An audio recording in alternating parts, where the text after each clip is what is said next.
back. We're doing the thing again, Mom. Here we are once again. We're doing it, and we have a new audio setup, so it's kind of gonna be a little bit different, but that's okay. Yeah, we got to figure it out for sure. Yeah, we were like, damn, we have 21 listeners. It's probably time to up our microphone game.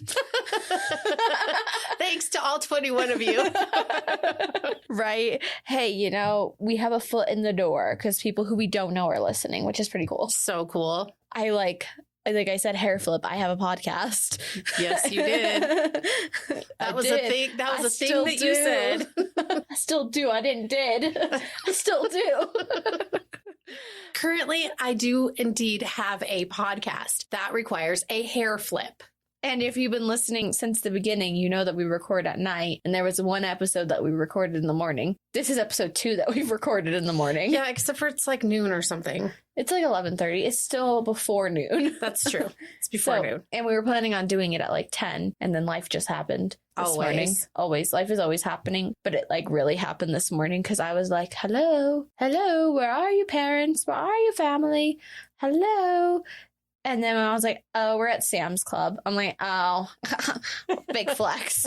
We're at Sam's Club. Yeah, super fancy. Big flex. Big flex. Also, we're sitting so far apart from each other now. It kind of feels depressing, but I can still look over and see your beautiful face. So that makes me happy. Aw, it is kind of sad because we were sharing one mic. And so we were kind of spitting on each other most of the time. Yeah, really spitting on each other. I was like, damn, that was a loogie in my eye. Wowzers. That seems uncool of me. What are you doing with your hands? You better not have any deodorant in them. I got nothing. I'm just wringing them. Okay. Yeah, one episode, we had to like pause it. I was like, what the fuck are you doing, Mom? Like halfway through, which I think we took out most of the clicking sounds. But my mom had a mini deodorant in her hands and like inside of her hoodie pocket, you know, one giant pocket, and was just popping on and off the lid of a mini deodorant. I was like, what is that sound? I was like, this doesn't feel normal. Yeah. Well, I have a hard time sitting still. So if I'm sitting still, I've got to be doing something. And clicking the mini deodorant in my pocket was me doing something. All right. What you're going to do is you're going to go to our Instagram is at That's Disturbing Podcast, which you should, you know, go give a follow to, go like posts, go share posts. Yeah. Do the things. Look at our pictures that you do on Instagram. On Instagram. On the gram. Do the things you do on the gram. Ooh, now I want graham crackers. Ooh. You know, do the things you do on Instagram. Give us a follow. Maybe give us a like. Look at some of the pictures. You could see people's faces or creepy dolls' faces or scary locations in Colorado's faces. Or that note that Sid Vicious wrote. 2 notes, yeah? Yeah. Yeah. Well, no. Just one note and then his autopsy. Oh, yeah. Okay. Or somebody's autopsy. Was it his or hers? It was his autopsy. Words. Yes. Which was performed by Dr. Michael Baden, which I thought was pretty cool. You don't know who that is. I have no idea. I just looked at her so dumbfounded. He's a famous doctor who performs autopsies, and like he's done a ton of cases, like a ton of really well-known cases. So maybe we have to deep dive into him one day. Well, I don't know if he'd be a good one, but I mean, a lot of the ones that we're going to cover are probably the autopsies that he's done. Okay. That sounds good to me. Probably. And also, you can go to our Gmail and send us an email. No, I guess you wouldn't go to like our Gmail. I'm not giving you the password. But our Gmail, if you would like to send us a request from there instead of from the website, which I just spent so much time developing, but whatever floats your fancy. It's a beautiful website. It's very easily navigatable, and it's so cool that you did it yourself. Thank you. Yeah, and the case request form is on the website. It is on the website, but our email, which it will be directed to our email, is that'sdisturbingpodcast@gmail.com. Yay. All right. Enough of that, because, wow, that was really hard to spit everything out. Are you ready to hear my disturbing fact? Oh, I'm so excited. Okay, let's do this. Today, for our disturbing fact, we're going to be talking about safety coffins. What? Have you ever heard of a safety coffin? No. Legitimately, you've never heard of a safety coffin? No. Or you're just giving me a wow reaction? No, why do you need a safety coffin? In case you're not actually dead? Ding, ding, ding. Well, sorry, I was just thinking like how refrigerators can open from the inside so little kids don't get locked in them, or trunks and that, because they didn't used to. Like refrigerators used to be death traps. Trunks used to be death traps. Right. They have the little bright yellow safety thing inside of trunks now in case you get locked in, then you can pull it and get let out. Right. And apparently they have that for coffins. So the security coffin, it was designed by Dr. Joe. Security coffin or safety coffin? Both. Oh, AKA? AKA. Yeah, I mean, I think it's referred to as either the security. So, security in case you're dead or not dead inside of your coffin. Was designed by Dr. Gottfried Tauberger. The year was 1929. Or 1829. Definitely not 1929. I'm sorry. Apparently my brain is doing like backflips right now because it ain't moving. It ain't doing front flips. So it was designed in a way that if somebody was buried alive inside of it, they could easily get themselves, help. That it was designed in such a way that there was a bell in a certain position that if the bell got rang, like security guards around these cemeteries would know for a fact that it wasn't like the wind hitting the bells or birds or whatever, that it wasn't any external force. Mm-hmm. It was an internal force hitting the bell. I think I actually have heard of the bell thing where they like put a bell around someone's wrist. And then that way, if they're not dead and they do the bell, then it rings on the outside. I mean, obviously outside of the coffin. Right. The corpse, or not, would have strings attached to its hands, head, and feet. And then the bell would be housed above the ground. But like I said, like the improvement in the design was so that the wind wouldn't trigger the bell or birds landing wouldn't trigger a bell. Like it would be if somebody was like viciously yanking the strings. Like, get me out of this freaking coffin because I'm not actually dead. But it also prevented, like a later upgrade to the design, was that it prevented rainwater from running down the tube. So people also couldn't like drown in there, which also prevented insects from entering. Ew. Yeah. Just in case, In case they are dead or not dead. Either way, I guess. Yeah, right. So it happens so often that obviously it was developed in the 1800s or the design like came to fruition in the 1800s. So one patient, her name was Alice Blunden. A doctor mistakenly thought that she was dead after she drank some sedatives. And so she was buried alive. Fuck. She Anna Nicoled herself and she wasn't really dead. Yeah, basically. Ooh, I shouldn't say that. Oh, poor R.I.P. R.I.P. Anna Nicole Smith. Right. So it didn't just happen once to her. It happened twice to her. Oh, shit. So she... Okay, I refer back to my previous statement then.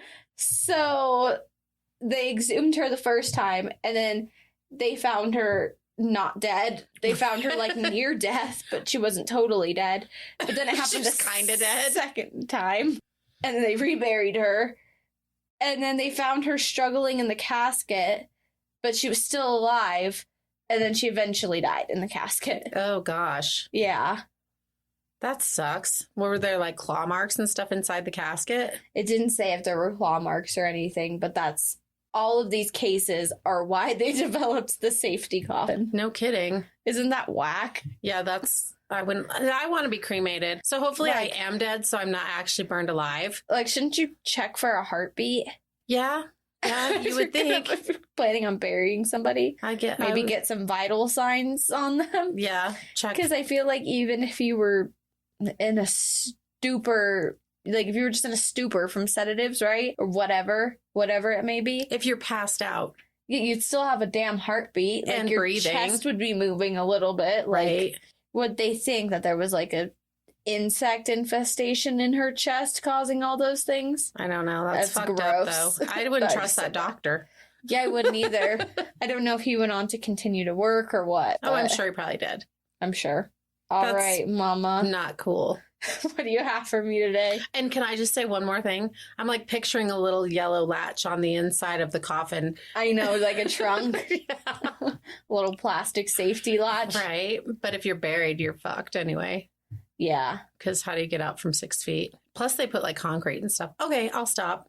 Well, I don't think they put concrete then because they didn't have concrete back then. They had like cobblestones Yeah, I don't know. or whatever else. I'm They talking would about use- now. Oh, well, now. Fuck. I think now they probably.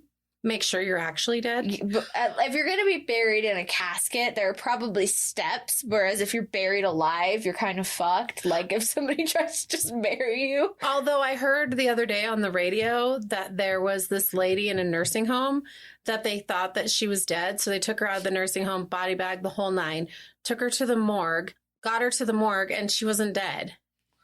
Jesus. Yeah. And I've heard of that more than once. I guess it's easy to mistake people for being dead when they're not, is the moral of the story. Right. I don't know what the moral of the story is. I really don't. Yeah, I feel like there's not one. Just hope for the best if you're actually not dead that somebody saves you, I guess. Right. Be like, you might say, like, when you're in the body bag, like, hey, I'm still here. I'm still alive. Can someone unzip this, please? Right. Maybe it has an inside zipper like a coat, how they have two zippers, one on the inside. I think just saying, like, hello. A safety It's body dark bag. in here. And it's plastic and I can't breathe. I'm sure there's air holes for cases like that. Okay. Maybe not. I don't know. I feel like that would start decomposition a lot sooner than you'd want if they were inside of a plastic body bag. Right. Okay, we'll get off that. Because I was like going down a whole thing where I was like, it's like those vegetable containers that Rubbermaid makes. What? That like, it's like a Rubbermaid container, but it has like ventilation so the vegetables don't get icky. Yes, I know exactly what you're talking about. We have some of those. I know. That's why I know that they exist. That's why I know about them. Right. Okay, should we stop now? Probably. Okay. Probably. Tell me what you got for me today. The case I'm covering today is it's about Francis Hermann, aka the priestly butcher. Ooh. So this is a throwback. We're going to the 1800s. Oh, perfect. Yeah. My disturbing fact was in the 1800s. Right? But what a Well, I mean, tie-in. I'm sure it still happened before then, but it was invented. It was. So, shall we jump in? We shall. Let's do this thing, chicken wing. Alrighty. So the guy's name he was a reverend. So it's Reverend Francis Hermann. And he was born in England in 1856. And he became an American pastor, murderer, and was suspected of being a serial killer. So he's just an all-around, well-rounded, well-traveled guy. Yeah, charming, worldly man. Right? You know, if you're looking for your pastor / serial killer. I feel like they exist. Oh, yeah. Yeah. Well, clearly they do. Clearly. Okay, so what I'm wondering is why? If you're godly, why are you taking lives? Well, we'll get there. Maybe. Okay. I mean, we'll see if we get there or not. So, not much is known about his early life because, you know, it's the 1800s and he wasn't doing great things before he all of a sudden became a notable human where they were then able to gather more information. So in the beginning, his early years, his parents were either Norwegian or Danish immigrants, depending on the source, Immigrants into England, because that's Okay. where he was born in England. right. I know you said that. I just didn't know if you meant into America. No, they were from Norway or Danish. Or from cheese. Oh my Let's see, gosh. Danish is Dutch, Mm-hmm. and Dutch people are from the Netherlands. I think. Yes, that's correct. So they were either from the Netherlands or from Norway Norway. Right. Or from Norwegian. or from Norwegian. So Damn, we need to get more worldly over here. no, I'm like, no, fuck. no kidding. No shit kidding. No kidding.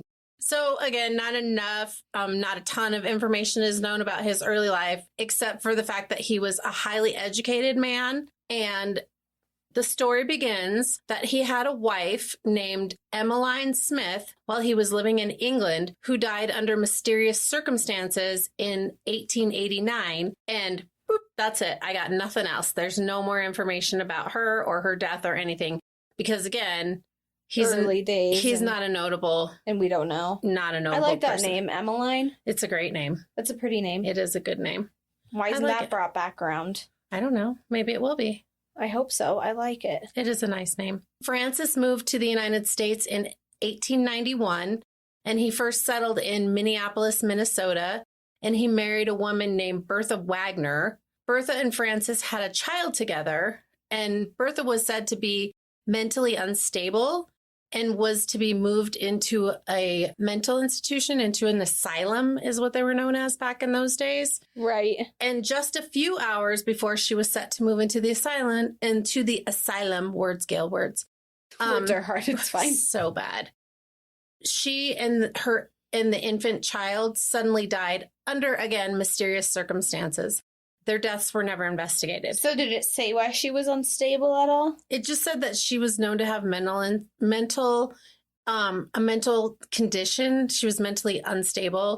So whether she was... So this is back in the day where they were like, wow, you have your period and it's hysteria. Right. Without just being like, wow, people have emotions. Or postpartum, maybe. Yeah. So I don't know. Well, that's sad. Yeah, it's sad. So this guy sounds like a tool. Yeah. AKA the priestly butcher. Yeah, he sounds like a fucking tool. Right. So this is wife number 2. Yeah. Right. But again, like I said, he's come from England. He's moved to the United States.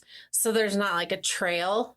Like, it's not like, oh my God, this is wife number 2. Like, people don't know that this is wife number 2. Right. Right. And also they have no idea.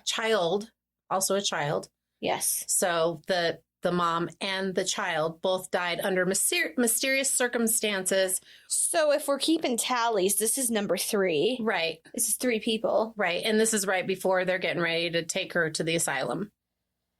Suspicious. Yeah, super. And you are sounding like not a very kind person. Not very pastorally. No, definitely. Although, Anyway, moving on. Yeah, don't go there. I won't go there. I know some very kind pastors, though. Me too. I don't think that they have any people in their basement. Oh, shoot. So a year later, he married a woman named Miss Lowen, who was from Iowa. And they were married in Minneapolis shortly after, again, the first wife and child mysteriously died. Yeah, second wife. Bertha and the baby die. So after their marriage, they moved to Superior, Wisconsin, and there Francis became pastor of the First Norwegian Danish Methodist Episcopal Church. So he's that's bringing a name. it back home. That's a name. Right. Where's the English in there? There isn't. But Episcopalian, that's English. Or Protestant. Yeah, Protestant. Yeah, well, both, right? I don't know, did the same thing or are they not? No, they're not the same thing. Not the same thing. I don't know. I don't know. We're not good at this. My religious studies are not No, not there. deep. Not there. Okay. I don't think I've ever actually taken a religious studies course. No. I just have heard names. Right. But did you catch that in the beginning that it was the first Norwegian Danish? Yeah. And his parents were either Norwegian or Danish? So was it one or the other or was it both? I don't know. No, I'm not talking about his parents, the church. The church. It was the first Norwegian Danish Methodist Episcopal Church. It's a really long name. So maybe it came from both parents. Maybe. Well, he didn't name the church. Was from one country and the other parent was from another. Oh, he didn't name it. No, he just became the pastor. But maybe he was drawn to it. The first pastor, or was the church called the first? He became the pastor of the first. The name of the church is the First. The name of the church is First Norwegian Danish Methodist Episcopal Church. See, I'm wondering if it wasn't called the First. And they just called it the First when they were doing research about him. They're like, oh, this was the first one of this kind. No, the church is actually, well, as far as I can tell from my research, I'm going to go with that it was like First Bank. Yeah, or like First Savings or First National something. I don't know how things have the word first in them. Yeah. Okay, this is too much. Too much firsting. We're firsting for life. Sorry, I just had so many questions in my head. Clearly. I was like, I'm so confused. And now I want a Danish. A cheese one? Yeah. See, I like cheese blintzes better. I love cheese Danishes. I guess it depends if I'm in the mood for something fluffy or something more dense. Okay. Shall we? Shall we get back to the story? I guess you could argue, though, that he would have eaten either, given both of his heritage. Right. Or lack thereof. I don't know. Sorry. Jeez. We're having too much fun with this. No kidding. So, by all accounts, he was well respected in Scandinavian social circles and was also a central figure in the Ministers Association. The couple lived in Superior, Wisconsin until the fall of 1893 and then relocated to Salt Lake City, Utah. Okay. Okay, so we're following along, right? Yes. So soon after they moved to Salt Lake City, Utah, they had a baby. And then they became Mormon. No. I mean, it's not a leap, but that's not what happened. So then, mysteriously, the mother and child died. Of course they did. This seems like a pattern. It does seem like a pattern, does it not? Except for Emmeline didn't have a baby. No. Emmeline. Unless she did, and it would just, there was no record of it. Because there was so nothing on Emmeline. And It was just like, he was married to her and she died. Aw. So, and mysteriously. Mysterious circumstances. Right. Seems like he's cultivating a craft. Seems like he is the not Black Widow, but like Black Widow, but for men. I don't know. Is Black Widow gender inclusive? I'm not sure. I'm not sure either. I feel like, given the times, probably not. Yeah, probably not. Right. So if we're counting, we're up to 3 wives and 2 children, which seems like pretty unbelievable odds that 5 people in your life are going to die under mysterious circumstances. And I'm air quoting here. Yeah, I would say you did it. I'm like, me personally? No. I'm looking her dead in the eye. You did it. No, this is the 1800s. Couldn't have been possible. Unless it is. Yeah. You have something you need to tell us all today? No. You're not a vampire? I am not. A 200-year-old vampire? No, God, I can't even stay up past 9:30. You're not going hunting? No. Nope, not even a little bit. I'm not going to dry up like Niklaus from The Vampire Diaries? Well, I feel like it today. I'm so dry. My skin is dry. I'm thirsty. So, Colorado. So now let's talk about some more murders that he's suspected of women that he's not married to. Okay. So apparently he's going to change his little pattern here. So he's diddling on the side, murdering everybody around him. Pretty much. Oh my God, this guy. Right. And he's a reverend. Wow. Back to the he's a reverend thing. So the first one and again, this is what we know. And because they started paying more attention to this guy, then there's more details about the next little round of events, because the first ones were like, oh, that's a fluke. Oh, that's a fluke. And the first one in England, I'm sure nobody even knew about until they started investigating the later situation, right? So then the next ones, there's like more information. Okay. So gotcha. All right. So there's limited in the beginning. Yeah. Because limited again, info. It's just a fluke. It's like, well, that's poor dude. Like poor Reverend Hermann. He has such bad luck. What are the chances? What are the odds of his luck just being so poor that everyone around him winds up dead? Right. I don't know. Maybe take a look at him. No kidding. And how? Never mind. I don't even want to think about it. Because how are you a reverend, or how are you any kind of a person and you're killing your babies? You're not. Yeah. You're not any kind of a person if you're killing your babies. You're not. It's terrible. Because I mean, I can understand why sometimes people kill their spouses. Wow. I was like, I'm looking at her like, is she really going here? Are you really going there? But your little baby, that's no. No. No. So sad. No. So anyway, the first victim that is not a wife her name is Henrietta Clausen. She was a Swedish native and she came to the United States in 1887. She had no relatives in the United States and she settled in with a family by the name of Johnson in Omaha, Nebraska. And due to illness, again, it's so hard to find stuff when it's the 1800s, right? I'm not sure if it was her illness or an illness within the family that she left and she went to live in Salt Lake City with a woman named Tilly Anderson. And Tilly later left Salt Lake City to return to Omaha, but Henrietta decided that she really liked Salt Lake City, so she stayed in Salt Lake City.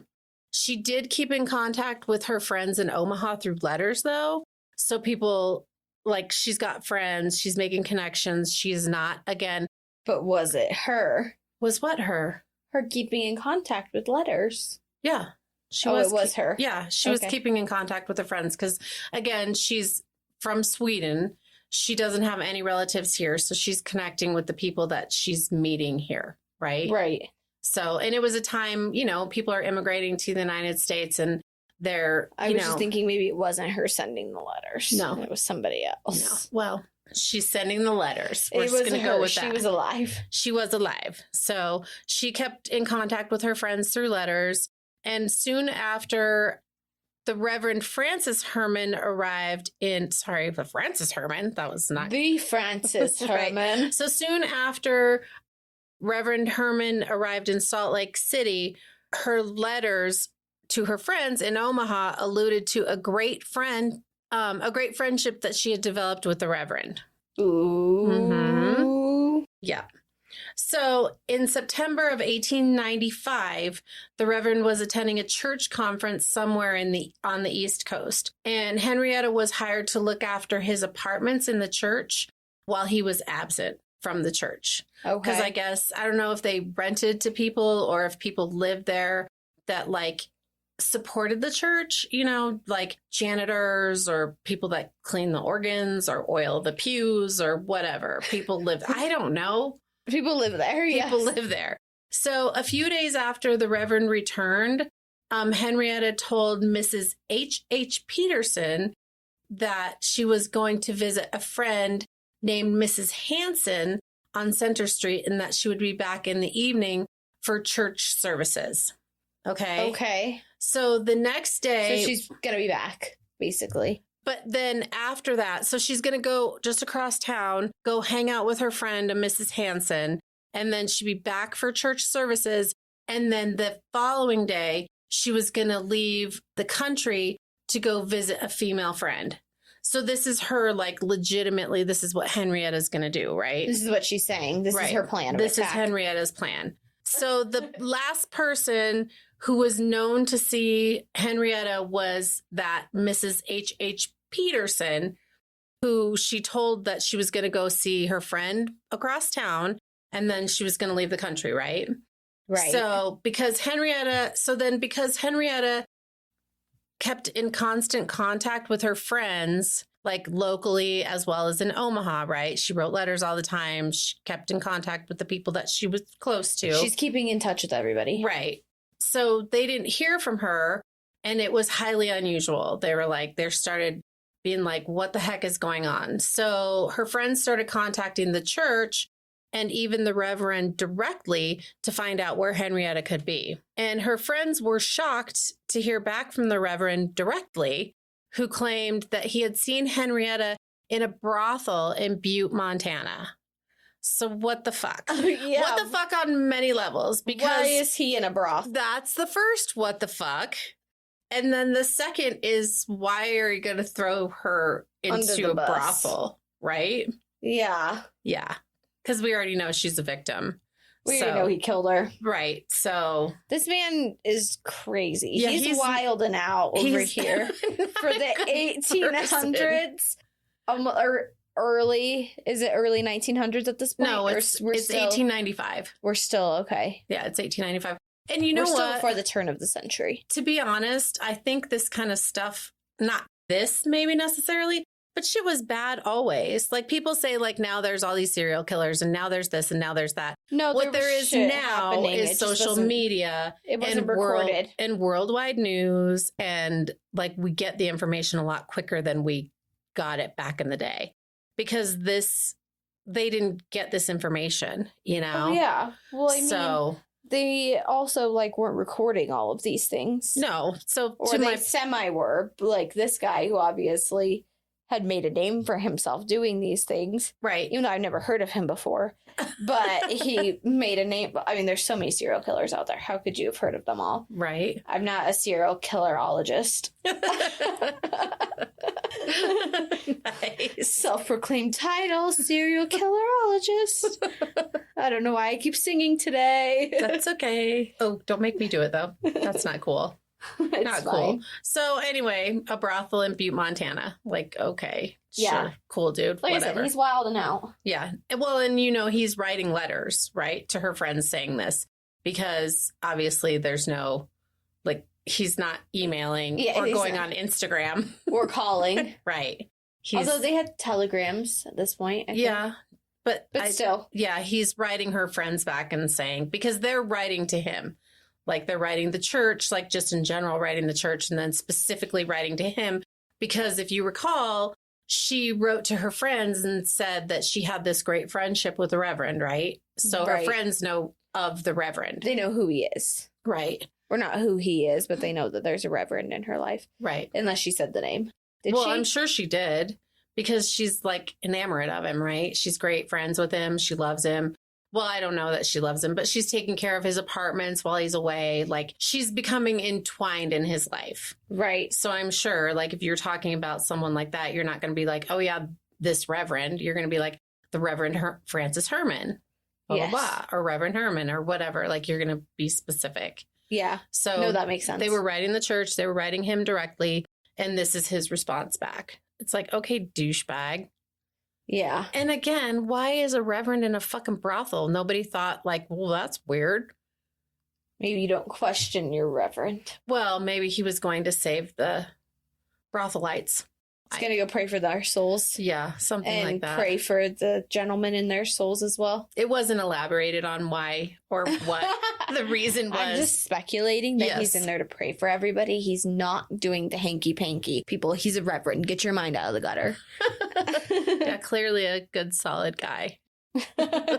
So people locally also began to inquire where Henrietta could be because, again, she was going to go out of the country, but nobody ever heard from her. And then that lady that she was going to go visit on Center Street, she never made it over there either. Okay. So she just gone, right? Banished so- into thin air. The church's janitor, Mr. Johnson, remembered the day after Henrietta went missing that the Reverend asked him to clear the pipes of the basement furnace and prepare it for a fire. And this was strange because the furnace hadn't been used in years because it had caused a big fire before. Nice. Right. So he's like, hey, can you just clean out those pipes? Because, like, I think we're going to give this another go. But he hasn't been there for years. He didn't know that. Well, he probably did. He probably knew the history of the church. And I guess Mr. he did. Johnson probably was like, hey, dude, I don't know if you I don't know know. if that's the best idea, sir. Right. So But who are you to question your reverend? exactly. So the Reverend's his boss. So Mr. Johnson does as he's told. And when he's about to start the fire after he gets everything all prepared and cleaned up and ready to rock and roll, right?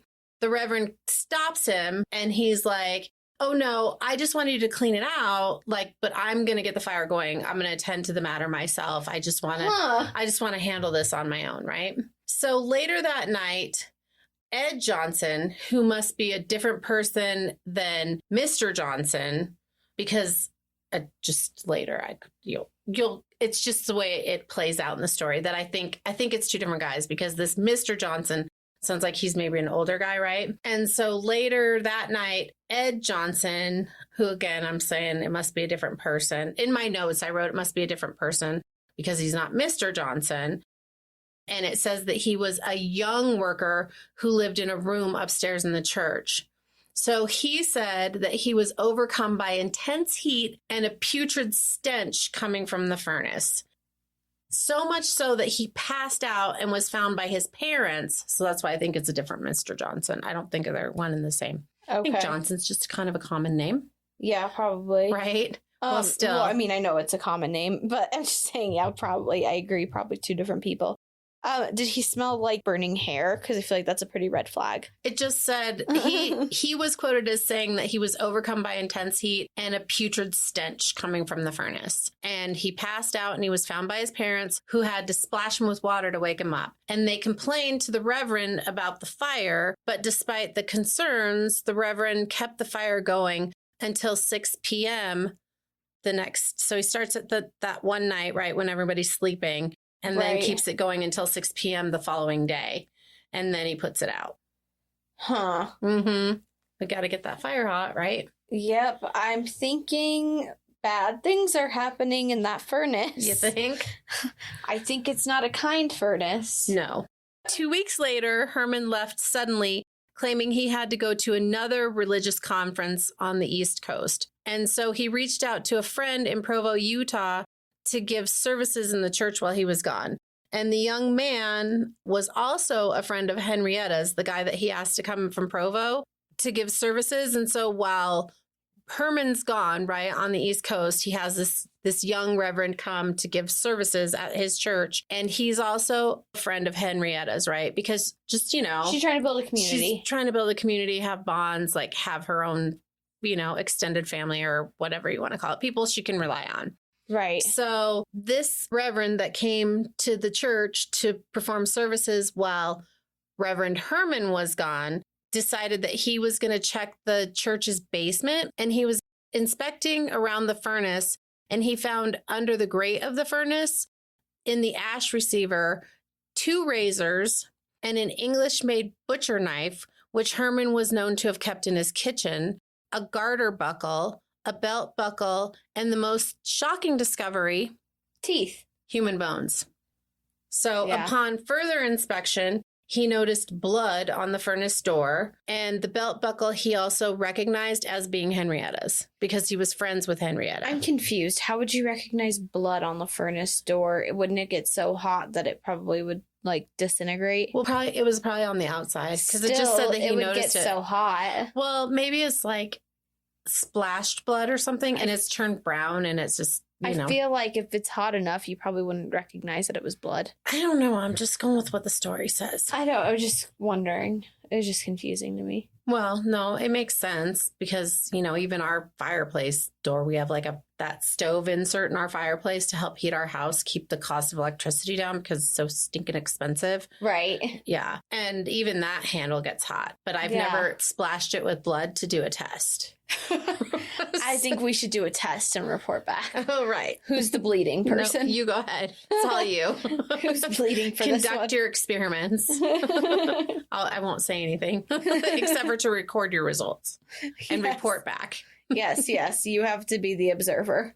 The authorities were called and an investigation was launched, and the bones were sent for examination. The investigators also discovered a large charcoal sack and 2 artificial teeth with rivets, which were also found in the ashes. And Henrietta, coincidentally, had 6 artificial teeth.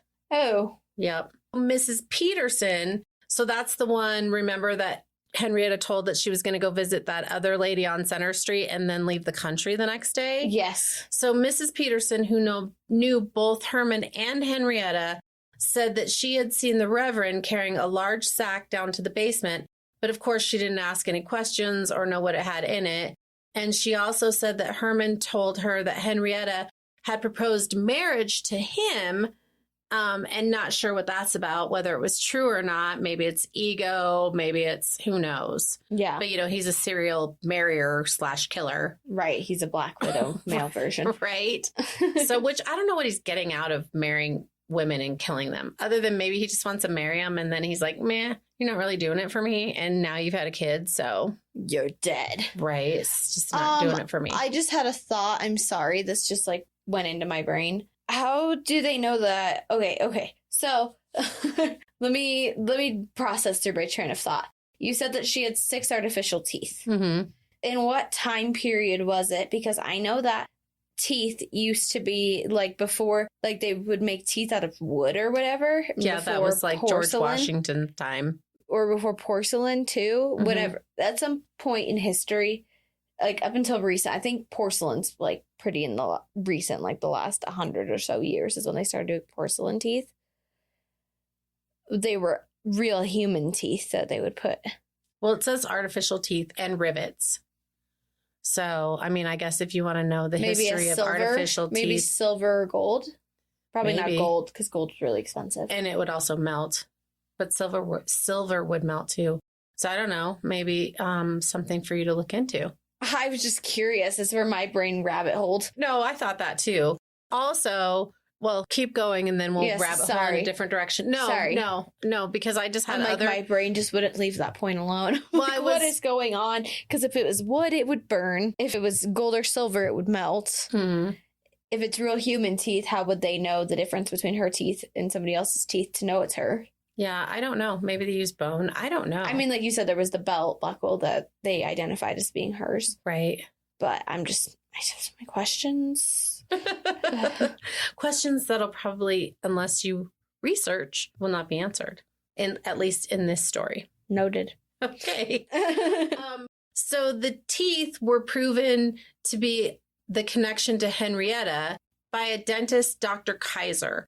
So shortly after the teeth were connected to Henrietta, right, a trunk belonging to Henrietta was found in a pawn shop. Hermann had claimed that he had sent the trunk to Henrietta out of where she'd gone out of the country, Okay. but they find it in a pawn shop. Right. And in the trunk was clothing that was Henrietta's, and it turned out the trunk had been sold to the pawn shop by Reverend Hermann. ding, ding, ding, winner, winner. I feel like this case is just closing in on him. Right. So on a side note, I feel like this is going to be trouble for him. I think that this is not going to surprise you, at least the first part, that Hermann was known to be a drinker. Yeah, I mean, I don't know. I don't care about that. Okay, well, I mean, I guess he's frequenting brothels, so. and killing people. So I feel like I guess you kind of have to numb your feelings at some point. yeah, exactly. So, and also during this time, he was under investigation by his church for embezzling church funds. Now, that one is a little bit shocking to me. Really? He's a murderer, but not a thief? No. I mean, like the embezzlement part. Because, hear me out.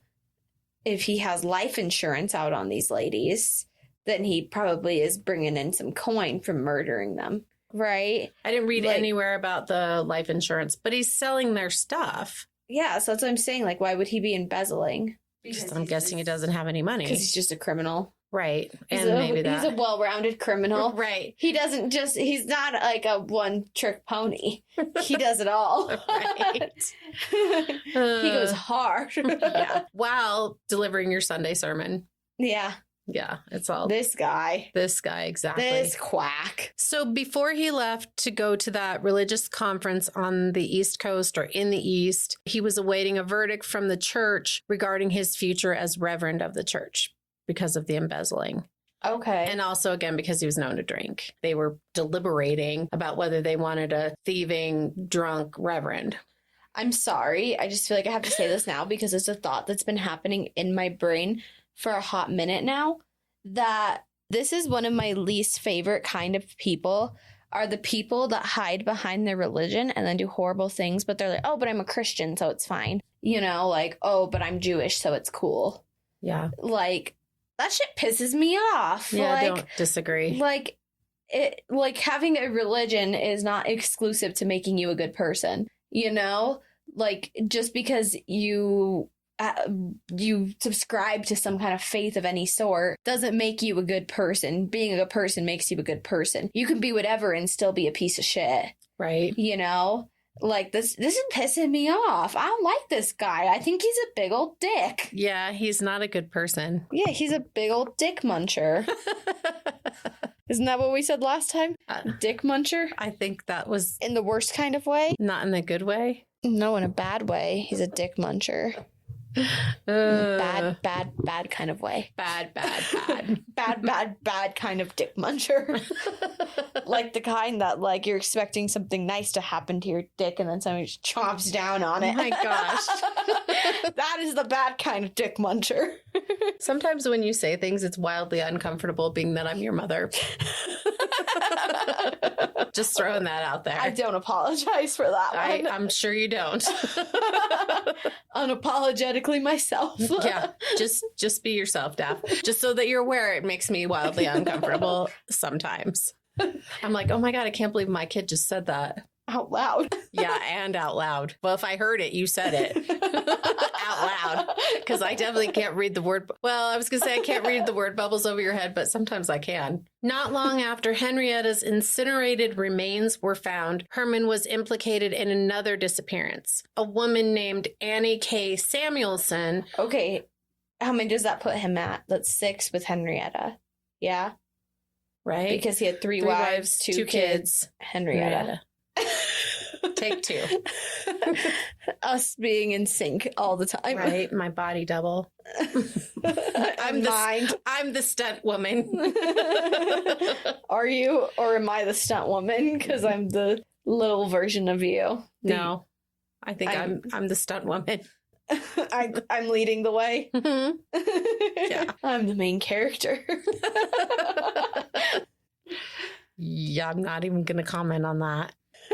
I'm funny. Come on. I'm definitely the main character. Okay. In my own life. So we are at 6. Yeah. Yes. Okay. She is number 6. Number 6. After. Wait, this is number 7. Yeah, we're getting on to number 7. So a woman named Annie K. Samuelson was missing and presumed dead. Annie was a member of Hermann's church. Okay, I was about to ask, what's the connection? Or did he meet her in a brothel? So she was a member of his church so she was not prior, but anyway, so she was a member of his church. She was a governess to a prominent family, and a governess is like a nanny, right? Okay, I didn't know that. Yes. So a governess is like a nanny. An au pair. Well, maybe. I don't know. If she came from another country to live with them, then yes. But I don't have that information. She's a nanny. She's a nanny. She's a governess. But to be a governess, that means you're doing it for a wealthy family. Yes. Okay, gotcha. So, well, and back then, I think regular people just didn't have nannies. You had to have some money to have a nanny, a governess. Okay. So anyway, she had ties to the Salt Lake community. She had an aunt and other family members that lived in Salt Lake City. Annie left her job as a governess and went to work as Hermann's housekeeper. Hermann also promised to marry her. I feel like that's a big red flag right there. If he wants to marry you, you're going to be dead. Right? It's like, okay, you're dead. On February 28th, 1896, Annie told her family and friends that she was going to go to Ogden to marry Hermann the following day. So Hermann, however, was in Salt Lake City the day they were supposed to wed in Ogden, right? Right. So when people asked him about Annie's whereabouts, Reverend Hermann said she was in Ogden and he didn't know when she planned on returning. And guess what? She never did. Of course she didn't. Right. So a few days after learning that that Hermann had killed Henrietta, a gold ring and watch belonging to Annie were found in a pawnbroker's shop. Oh. Right. Because this is what I was also happening in my brain. Also happening? What was also happening in my brain was that I was thinking that, like, this is also the time period where, people might go out on the road and something would happen to them. Like she said, she was traveling to Ogden to marry him, but something could happen on the road and you're just not hearing from her again because nobody knows what happened because she's out on the road and there's no cell phones or anything of that nature. Right. And I assume it's probably not developed like it is today. You're in horse-drawn carriages or riding your horses or whatever, traveling by foot even. Or train. Right, where there's just not a ton of records. Right. And that maybe, but I guess you said that the rings were found, or her ring was found in the pawn shop. Mm-hmm. Her ring and a gold watch, or a gold ring and a watch. This man, let me tell you, he frustrates me. Yeah, he's not a good guy. I feel like I am more frustrated with him than some of the others because it's like, oh, they're just a piece of shit. Oh, you're supposed to be a good person. Apparently, by laws of society, you're meant to be a good person. What the fuck are you doing, sir? Sir Hermann? Reverend Hermann? Reverend Francis Hermann. Yeah, what are you doing? Being a piece of shit. Yeah. Slain motherfucker. Slame? Slain. Oh. I was like, what's slame? You slame fucker. That's super lame. Yeah, that's super lame. So you're just slame. You're a slame person. Oh, okay. Mr. Francis Hermann. Mr. Reverend. Reverend Mr.? Reverend Mister? What? I don't know. I don't either. I don't know. I don't know. I just work here. Same. All right. So again, her stuff, Annie's stuff. So Okay. remember, Henrietta's stuff was found in a pawn shop. The trunk. The and her trunk clothes. with her clothes. And now Annie's stuff was found in a pawnbroker shop, so a pawn shop, and they were sold by Herman a few days before he left for Kansas City, because he says now that he's going to go to Kansas City. Okay. And then further investigation uncovered that Herman and Annie were, in quotes, criminally intimate. Intimate, can't word. Criminally intimate. Does that mean like sex before marriage? Because they were living together without being married, and Annie had become pregnant, and Herman had performed an abortion on her in January. He ain't a doctor. Nope. So remember, this is February, right? When she Okay. goes missing. So Yes. it's a month later. Of course, since Annie was never found, it's not clear how she was killed. But when police searched Herman's room after his departure to Kansas City, they found a box of poisonous drugs. And I don't know what they were, just as poisonous drugs. I was just about to ask you, do we know how he killed these people? I was just going to ask you that. Well, the first three are the first five are mysterious circumstances. Right. So that could have been poison because it's not, if they would have been stabbed, like I feel like that would have been clear. Right. That wouldn't be so mysterious. Or strangled if there would have been bruising around their necks. Right. Mysterious. So the police found a box of poisonous drugs, and it was also known that Herman had a heavy interest in human anatomy and dissection. So, he's obviously able to perform an abortion. Interest means doctor. Right. Interest. Yeah. Hey, I got this. Come over here. Because we're criminally intimate. So That's so weird. I know, right? Saying that. Yeah. Instead of just saying they're like Living in sin. Hooking up. No, apparently Friends it was with a crime. benefits. Apparently it was a crime.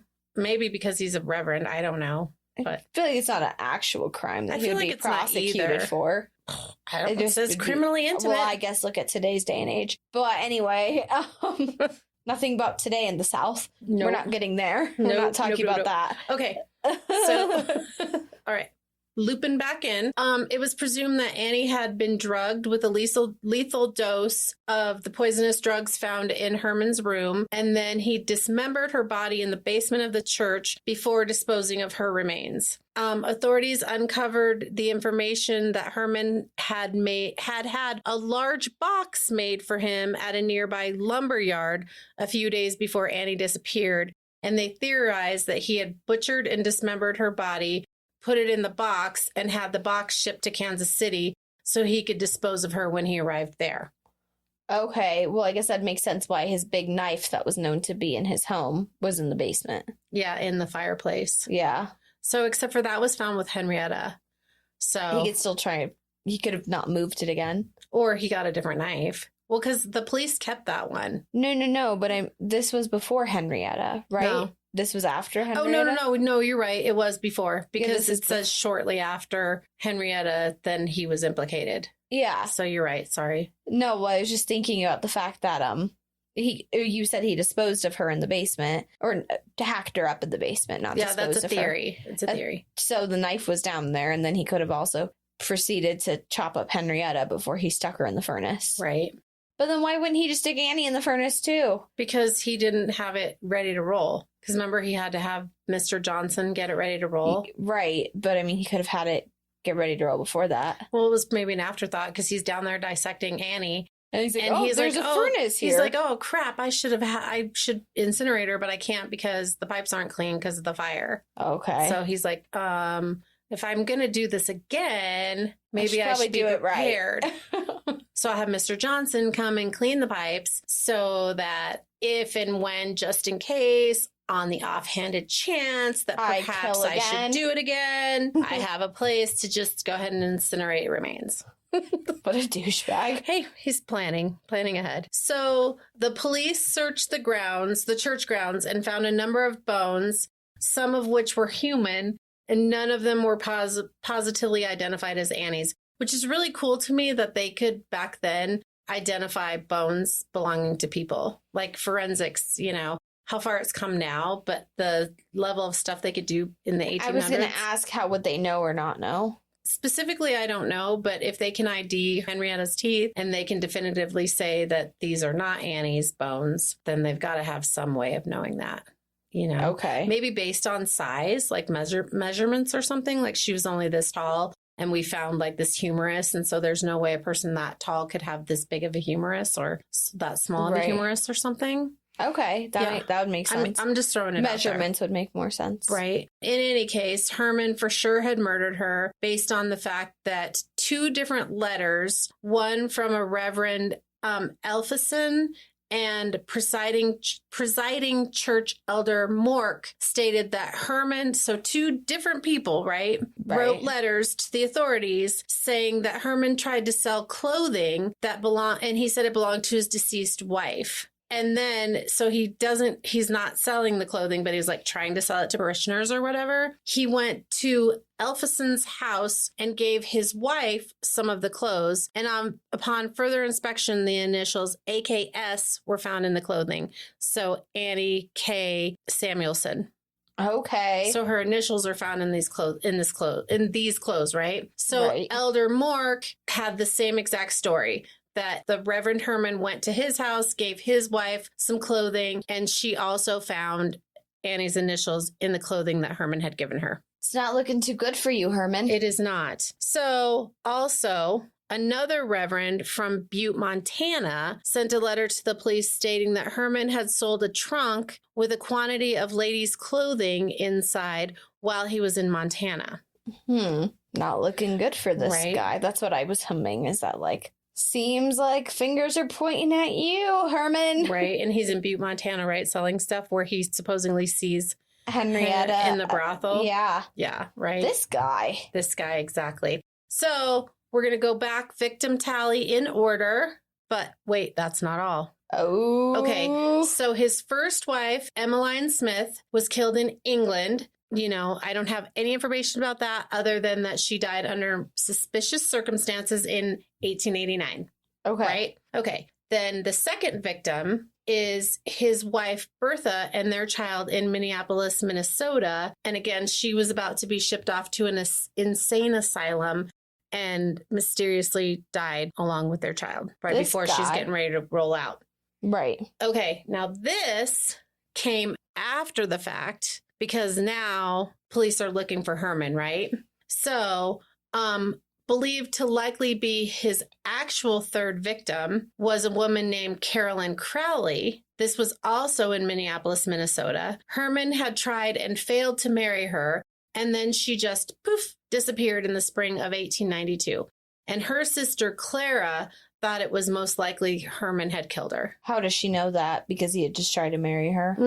Because he was like wooing her and trying to he was trying to court her. Right. And then all of a sudden she's gone. This motherfucker. Right. So she's the actual third victim. Okay. So it's because not the he's next still wife. in Minneapolis, Minnesota when it's this not happens. the next wife and the next baby. Right. And this woman, Clara, came forward after the other things happened because by this time stuff's in the paper, right? Because he's traveled to Kansas City and they're like, whoa, he's, the press is like, well, he's killed this woman and he's killed this woman and, yada, yada. So then this lady comes forward and she's like, I always thought that he killed my sister because he was trying to marry her and then she's disappeared. Like we've never found her body, never Right. They'd have no signs that point to anywhere of her. Right. She's just gone. And she's not the kind of person that's just going to be gone, apparently. Okay. So then the technically fourth victim and fifth is the Mrs. Lowen Miss Lowen. And they never gave her first name. So I apologize for that. And I looked in a couple different places and just never found it. So, and their child in Salt Lake City in 1893, who again, the pair died under mysterious or suspicious circumstances. And then you have Henrietta Clausen in 1895 in Salt Lake City, and Annie K. Samuelson also. And Annie actually should be before Henrietta. I was just going to ask you, shouldn't... So, my bad. Yes. No, that's okay. So Annie... I was just trying to piece together these timelines in my brain. So Annie is also in 1895 in Salt Lake City, and Henrietta is in 1895, and maybe she's 1896 based on the timeline of Annie Samuelson, but I'm just going off of the information that I have. Well, and perhaps they didn't find her until February. Well, or find anything in the basement until February, and to find Henrietta's or he has body. a short timeline, right? Because presumably he kills Annie in February because he performs an abortion on her in January, and then she's gone poof in February. And then Henrietta is in the fall. Yes, yeah, I think so. Yeah, she's in the fall. So after Henrietta and Annie's disappearances, aka murders, Hermann left Salt Lake City because they're not found. So technically, he's not on the hook for anything. Well, he's on the hook, but they're not. They don't have any information. They can't say that they've been murdered. They can't prosecute him. There's no evidence. Well, they can, but. As far as they know, they're they've disappeared. They have evidence that that Henrietta's probably been incinerated, but Annie, they just don't know. They just have the speculation, right? So Hermann left Salt Lake City and said he was going to Kansas City, Missouri, then on a religious tour to Decorah, Iowa. I think Decorah. And by this time, the authorities are looking for Hermann. And guess what? Surprise, surprise, he wasn't found in either Kansas City or in Decorah, Iowa. Either place that he said he was going, they couldn't track him down. So money was offered to anyone who could provide information to find Hermann so that he could be arrested. So he was also traced to St. Louis and said to be hiding out after that, possibly in Cincinnati or perhaps in a small town near Indianapolis. And he was believed to be working as a florist. Because obviously he's not going to go work. That's a career shift. Right. But obviously he's not going to go back and work in the church because that's too obvious, right? Right. But yeah, I don't know why florist. But hey, I guess you want to smell the roses for once? I don't know. Right. I was thinking that he might go work in a morgue. An unwed women's home. Volunteer. That'd be easy to prey on people. Unwed women's? Like an unwed mother's? Yeah, like an unwed mother's. Sorry. That's okay. Because I know they used to, I'm sure they still have them. But I know they definitely used to be more prominent than they are today. Right. And I was thinking that'd be easy for him. Right. That's I'm trying to think of an example of that. And fishing is what comes to my brain. Is that'd be instead of him fishing in the ocean, it's greater water. Shooting fish in a barrel? Is that what you're looking for? Catching a fish out of a smaller, a densely populated area of fish in a smaller body of water. A stocked pond? Yeah. Okay. Words don't work in Daphne's brain. That was a very long road. It was an extremely long road, but we got to where we needed to with your help. And I'm thinking maybe should be a butcher instead of a florist. Just seems like a closer. Yeah, but not if he's not really butchering people. Anyway.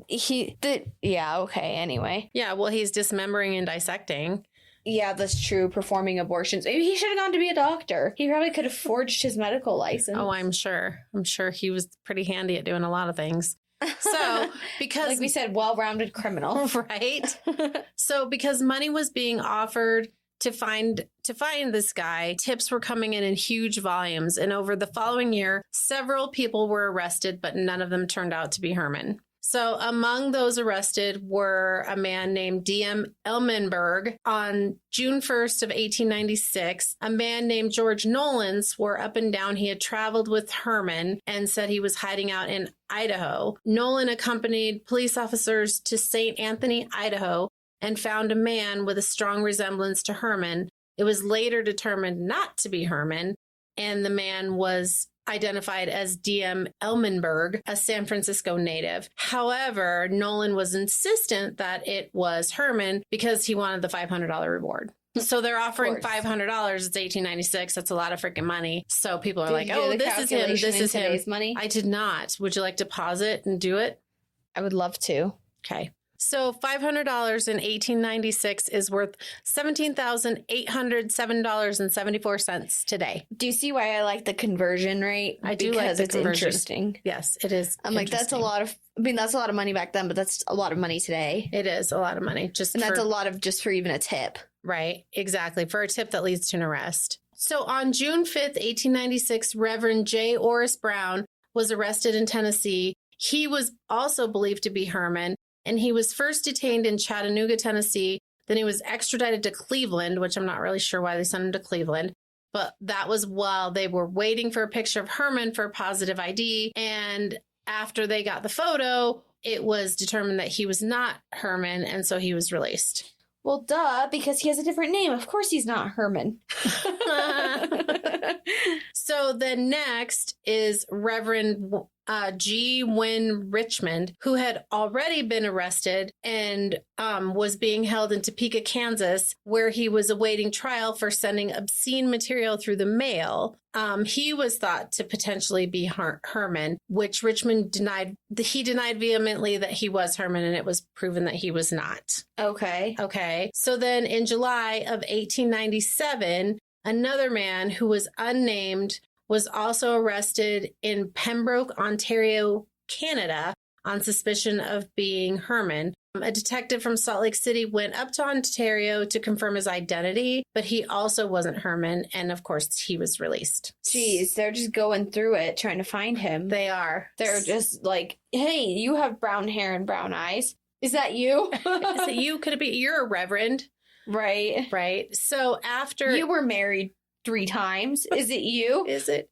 So after 1897, there were no more sightings of Herman. So who knows if he just laid low or stopped his murderous ways or didn't. Shaved his head. Maybe karma caught up with him and he ended up being dismembered and incinerated. Huh. I don't know. It's a mystery. So he never was caught. He was never prosecuted for anything. He was never caught. He was never prosecuted. He dipped out. Okay. Is that the end of it? The end. I didn't like it. This guy Clearly. pisses me off. I mean, it was a good story that I've never heard before. Where did you find it? Rabbit hole. Well, how did you hear about it? Like, what did you look up to find it? Killer reverends or what? No, I was just looking at criminals who were never caught. Okay. And I never heard of him. So I started reading about it. And I was thought like, you hated unsolved. Oh, yes, it's not unsolved. It's semi-solved. It's just unprosecuted. Semi-solved. Yeah. So I just, because, there's a lot of them that have gotten away that you've heard the story, but I never heard this one before. And then you read Francis Herman, aka the Priestly Butcher, kind of grabs your attention. But it should say the Reverend Butcher. I know. I don't get it. I don't know why they call him the Priestly Butcher, because he's not a priest, and a reverend and a priest are not the same thing. Yeah, no, they're not. So, but I don't know. Whoever gave him that nickname was just wrong. No, I dig the story in itself. Well, kind of. I guess it's big. I like that a lot. No, it was a great story, but man, I hate motherfuckers who can't just be like, yo, I'm a bad person. Right. It's like they have to hide behind something to be holier than thou. And he's not. He's a piece of shit. Yeah, he was a super bad dude. Yeah. Yeah. He was a murderer. He was a child murderer, infanticide. He was a thief. He was a boozer. Well, he was a liar. Yeah, and it's not like... He performed an abortion without having a medical license. I feel like what I'm going to say is not going to come out right any way I shake it. So bear with me. That I don't know if it's worse that you're murdering people that trust you and have kind of a relationship with you. I mean, obviously, he was married to 3 of them, right? Mm-hmm. Was courting several of them. Mm-hmm. Was courting the ones he wasn't married to, and obviously the children were his. Right. So I don't know if it's worse that you kill people that you have a relationship with to some degree, or complete strangers. Because it's these people have trust in you. A complete stranger is not going to have trust in you. No, I feel like murdering strangers is... I mean, it's all bad. Yeah. But I was going to say it's less bad, but I don't think that it's less bad. I just think it's less personal, maybe. Yeah, I don't know. But this motherfucker pissed me off. I don't like him. I don't like him either. I think that even though he's a reverend and I'm gonna go to heaven, no, he's he's not. Deep in the pits of hell, right? Constantly being hacked up and incinerated. Hopefully, how people have hell loops that they say that there's hell loops. Yeah, Is that like Fruit Loops? Yeah, it is. There are 8 people standing over him with knives. 8, right? That's the final number is 8. So there's 1, 2, 3 wives, 2 children, Henrietta, Annie, and then that Caroline. Yeah. So 8, yes. Yeah, 8 people. 8 people standing over him with butcher knives, chopping him up, throwing him in an incinerator, having all the ashes fall through. Then he's being reformed, and it's happening again and again and again. But not like a phoenix rising from his own ashes, because he ain't cool like a phoenix. No. Well, then I wonder again, like, did he stop? Because who just stops? They don't just stop. Right, like we talked about last week with the Honolulu Strangler. Like, maybe he switched up his MO. Right. Or they never found the people, so there was nothing to, like, really go off of. Maybe he went to another country and just did the same thing, and he changed his name, went to a different country, and there was no relevance to the United States. So who knows? Yeah, who fucking knows? But I hate the who knows part. I do too. I just hope that the karma part is being lived out. Yeah, that he's burning in the pits of hell, but not just like, oh, how they say you're burning. Like, no, he's like actually being incinerated on repeat. Right, but not drugged. He's fully coherent. Yeah, he's fully coherent, feeling every single time that a piece of his body is chipped away at. Right. Thank you. Take care. Thanks for listening. Bye-bye.